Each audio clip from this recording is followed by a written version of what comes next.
নমস্কার বন্ধুরা, welcome to football Bangla channel. আর একটা নতুন ভিডিওতে আপনাদের সবাইকে ওয়েলকাম জানাচ্ছি।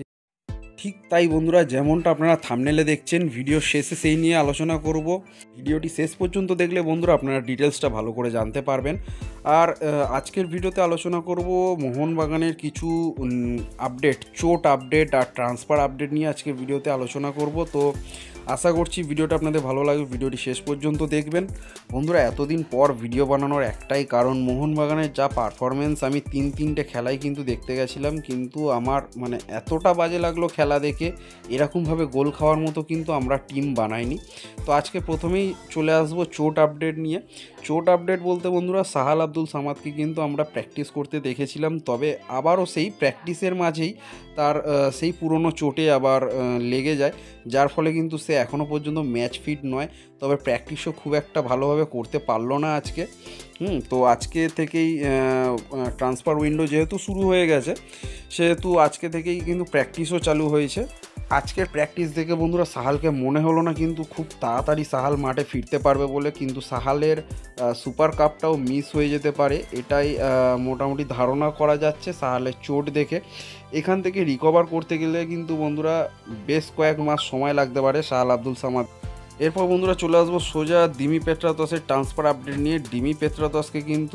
দিমি পেত্রাতসের সাথে মোহনবাগানের যে চুক্তি হয়েছে সেটা কিন্তু সামার ট্রান্সফার উইন্ডো অবধি চুক্তিটা স্বাক্ষরিত হয়েছে, অর্থাৎ গ্রীষ্মকালীন যে ট্রান্সফার আপডেট আসবে সেখানে কিন্তু দিমি পেত্রাতসকে মোহনবাগান ছেড়েও দিতে পারে, আবার এক্সটেন্ডও করতে পারে কন্ট্রাক্ট।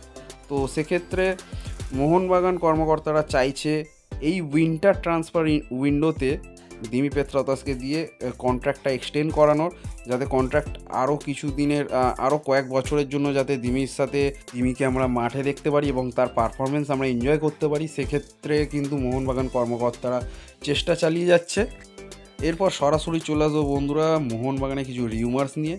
অনেক ইউটিউবার তাদের নিজেদের থাম্বনেল কিংবা খবরটা এমনভাবে প্রেজেন্ট করছে আপনাদের সামনে, রিউমার কিন্তু তারা আরও বিগেস্ট করে দিচ্ছে, ছোট খবরটাকে বড় করছে, আরও কিছু জুড়ছে তার সাথে, আবার আরও কিছু জুড়ছে, এই করে করে খবরটা আপনাদের কাছে অনেক বড়োভাবে প্রেজেন্টেশন হচ্ছে।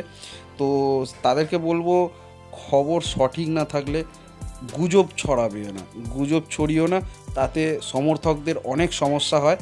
তো বন্ধুরা, রিউমার্স বলতে জনি গাউকোকে নিয়ে আজকে রিউমার্সটা রয়েছে। জনি গাউকোকে হ্যাপি নিউ ইয়ারের পরে আর কি 1 তারিখের পর অনেক সমর্থকরা লিখেছেন জনি হ্যাপি নিউ ইয়ার। তো জনি সেক্ষেত্রে টুইটে রিপ্লাই দিয়েছে থ্যাঙ্কস, তারপরে লিখেছে জয় মোহনবাগান।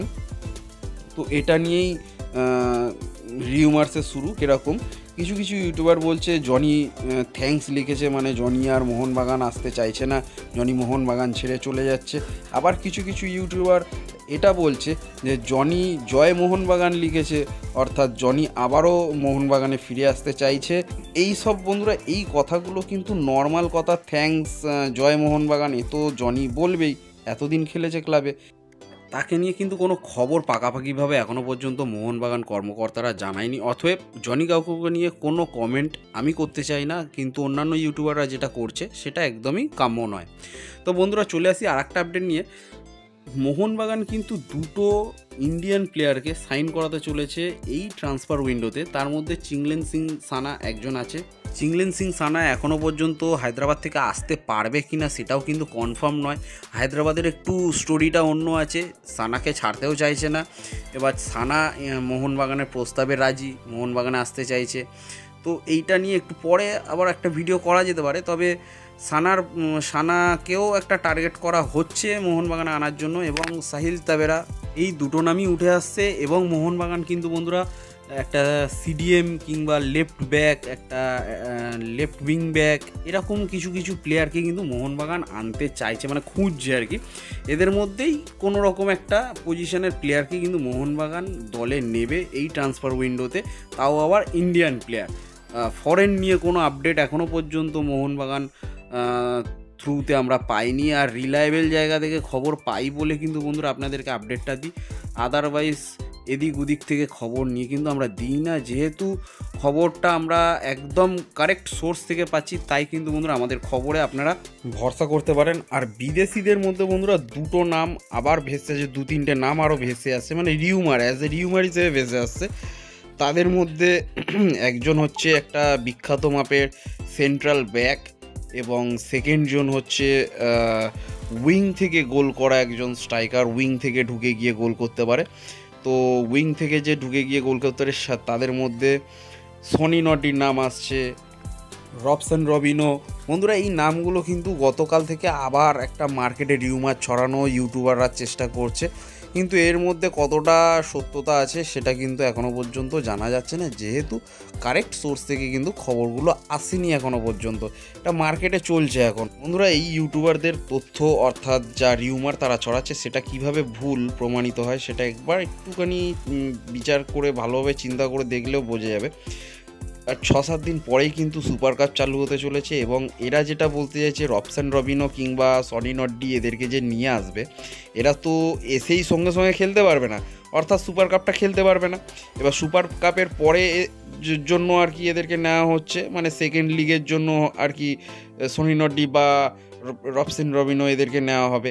এবার সেক্ষেত্রে যদি সাদিকু কামিংস এরা যদি ভালো পারফরমেন্স করে দেয় সুপার কাপে, যদি চ্যাম্পিয়ন করে দিতে পারে, তখন কি করবে? এদেরকেও সাইন করাবে প্লাস এদেরকেও রেখে দেবে? এটা কোনোদিনও সম্ভব নয়, কাউকে ছেড়ে তবে এনাদেরকে আনতে হবে। তো সেক্ষেত্রে বলছি বন্ধুরা, এখনও কিন্তু রিউমারে কান দেবেন না, এগুলো সব গুজব ছড়াচ্ছে, নিজেদের স্বার্থে ছড়াচ্ছে। আর একটু চিন্তাভাবনা করে যদি দেখেন তো এগুলো ভুল প্রমাণিতই হয়ে যাবে আপনাদের সামনে। আর বন্ধুরা কয়েকটা ভিডিওতে আমরা জেসন কামিংসকে নিয়ে আমি একটা কিছু গল্প অর্থাৎ কিছু ঘটনা শুনছি, যেটা হচ্ছে জেসন কামিংসের ওয়াইফ যে পার্টনার আছে, সেই পার্টনারের খুব ক্লোজ কেউ মারা গেছে, যার ফলে জেসন কামিংস এবং তার ওয়াইফ দুজনেই খুব মর্মাহত আর কি, খুব আপসেট রয়েছে। তাই জেসন কামিংস তার ওয়াইফকে নিয়ে বারবার একটু আউটিংয়ে যাচ্ছে, একটু ঘুরতে যাচ্ছে, ছুটি নিচ্ছে। তো এই ব্যাপারটা যদি হয়ে থাকে তাহলে কিন্তু আমরা একদিক থেকে ভরসা পেতে পারি যে হ্যাঁ, অন্তত লোকটা মেন্টালি একটু ডিস্টার্ব আছে, আবার কিছুদিন পরে সে নিজের পুরনো ফর্মে ফিরে আসবে, সে আবার সেই জায়গাটা মানে ধরে ফেলবে আর কি। তো সেক্ষেত্রে যদি এরকম কিছু হয়ে থাকে তাহলে কিন্তু বন্ধুরা জেসন কামিংসকে নিয়ে চিন্তা করার কিছু নেই, সে খুব তাড়াতাড়ি রিকভার করে যাবে এইসব ব্যাপার নিয়ে। তো বন্ধুরা এরপর চলে আসবো সেই ভাইটাল খবর নিয়ে। থাম্বনেলে যেটা আপনারা দেখেছেন একদম সঠিক বন্ধুরা, আজকের ডেটে কিন্তু হুয়ান ফেরান্দোকে সরিয়ে দেওয়া হলো মোহনবাগান সুপার জায়ান্ট টিমের তরফ থেকে। হুয়ান ফেরান্দোর কিন্তু আজকে প্র্যাকটিসে আসার কথা ছিল, তবে হুয়ান ফেরান্দো আজকে প্র্যাকটিসে আসেনি, অর্থাৎ গতকালই কিন্তু ফেরান্দো মোহনবাগান কর্মকর্তাদের কাছে তার ইস্তফা নোটিশটা ধরিয়ে দিয়েছেন। মোহনবাগান কিন্তু ছেড়ে দিল হুয়ান ফেরান্দো। মোহনবাগান সমর্থকদের কিন্তু খুশির খবর যে হুয়ান ফেরান্দো দল ছেড়ে দিয়েছে। এরপর বন্ধুরা প্রশ্ন আসে যে মোহনবাগান দলকে এখন কে কোচিং করাবে? নতুন কোচ কি আসছে, না পুরনো কোচই কোচিং করাবে, যেটা অ্যান্টোনিও লোপেজ হাভাস রয়েছে ইতিমধ্যে? বন্ধুরা মোহনবাগান কর্মকর্তারা কিন্তু ইতিমধ্যে নতুন কোচের সন্ধান করছে, আর কিছু দিনের জন্য অ্যান্টোনিও লোপেজ হাভাসকেই কিন্তু দলটাকে সামলাতে হবে। সামনে সুপার কাপ এসে গেছে, এবং এই যে কিছু দিন চলবে আর কি, এই যে লিগটা কিংবা এই যে সিজনটা এবার তো শেষ হয়েছে সিজন, এই যে সিজনটা যতদিন চলবে ততদিনের জন্য একটা কোচকে কিন্তু মোহনবাগান খুঁজছে, তাকে নিয়োগ করবে, এবং তাকে দিয়েই কিন্তু মোহনবাগান দলটা বাদবাকি জার্নিটা যাবে আর কি, জার্নিটা কাটাবে।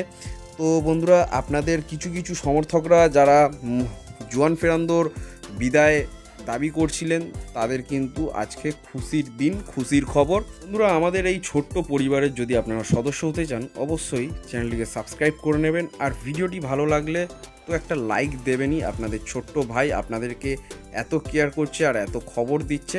থ্যাঙ্কস ফর ওয়াচিং বন্ধুরা, টাটা, জয় মোহনবাগান।